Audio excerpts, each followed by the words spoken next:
In the small town of Eldridge, a legend lingered about an old well at the edge of the forest. It was said that anyone who peered into its depths would see their greatest fear reflected back at them. One chilly autumn evening, a curious teenager named Sarah decided to test the legend. Her friends warned her against it, recounting stories of past victims who vanished after gazing into the well. Ignoring their pleas, Sarah approached the ancient stone structure, feeling an unsettling chill in the air. Peering into the dark, stagnant water, she saw her reflection morph into a grotesque version of herself, her face twisted in terror. Behind her image, a shadowy figure emerged, a dark entity with hollow eyes and a wicked grin. Heart racing, she stumbled back, but the figure whispered her name, echoing through the trees. Frightened, Sarah turned to run.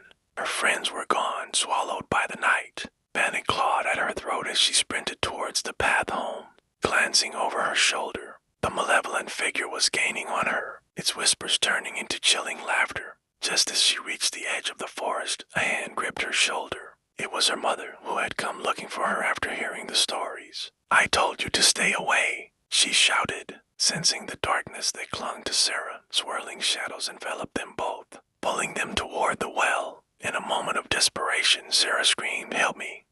Branches above quivered, and for a brief second the shadows hesitated. Her mother, heart full of love, stepped forward, but just then, the well released a deafening roar. Ground beneath them cracked, and they fell into the void, a chasm of endless terror. When townsfolk searched for them the next day, the well stood silent, no trace of Sarah or her mother. Only echoes of laughter danced through the trees, hinting that the darkness had claimed them, its hunger never satisfied. The well was sealed, but the legend grew. They were never found, just lost to the fear that lay beneath.